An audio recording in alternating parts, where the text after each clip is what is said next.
I always like to go back before the incident or whatever it was that that started the movement that you're on now. So before Matt, that you had this before the situation, we definitely talk about how things kind of transpired in your story. Who were you before? Who was Matt? Kind of growing up, and just a little bit more about yourself and your background, so we kind of get to know you a little bit. Well, I was bullied constantly through middle school, high school, because I was overweight and gay, and I was made fun of. Mm-hmm. So, I am here to advocate against bullying and, the importance of finding your tribe, finding friends that you can relate to. And that certainly has been a challenge, making friends with guys who, sometimes think that you want a relationship with them, even though you're just trying to get to know them and you want a friendship. So it is kind of awkward. And this whole concept of heteronormativity is also a huge challenge. I mean, when you're not in that norm, you're seen as an outcast, you're seen as different. And then people start wondering what your motives are. Yeah. And I think that's difficult.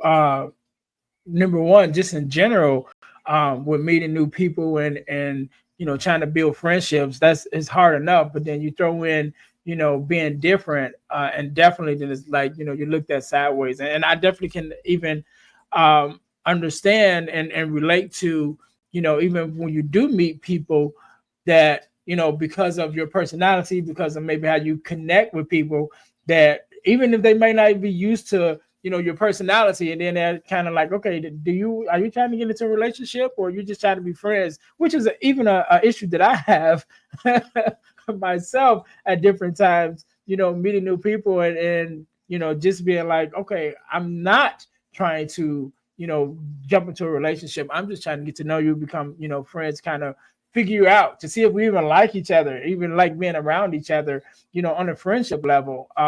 But then, sometimes, again, because of your personality and maybe how you relate to people, and they're not, especially and we're not even going to start talking about dating, but in this climate, it's like people don't know your motives, because there are so much different things out there.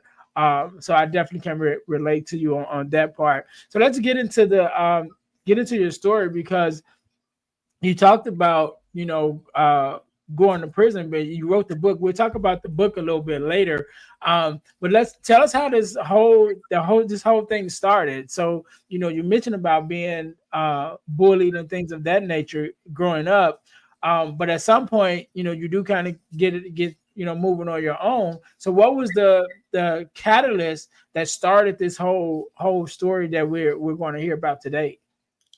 I was working at a car dealership in 2004. I earned commissions. The car dealership didn't pay me, so I took matters into my own hands and tried to sell one of their vehicles. I ended up going to court. Bob Wolford and Judge Jeffrey Crawford decided I didn't fit the mental health criteria, even though I've been seeing mental health therapists my whole entire life, and I'm on the Asperger's autism spectrum. And unfortunately, I had to go through the normal court system. If I had been able to go through the mental health court and completed it successfully, I probably wouldn't have a criminal record today. I wouldn't be speaking to you. Yeah. Yeah. So when I got out, When I got out in 2005, I couldn't find a job. So I used other people's information to pass a background check in 2009. And the government pursued me for 5.5 years, even though the statute of limitations in federal system is 5 years. So they completely threw the law out, with the baby out with the bathwater, so to speak.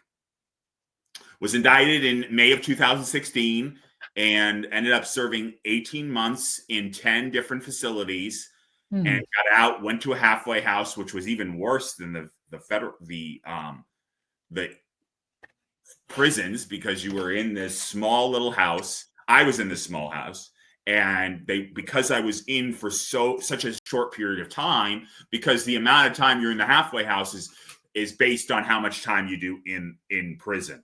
And so I did a very short period of time. So I was only in there, I want to say, a month and a half.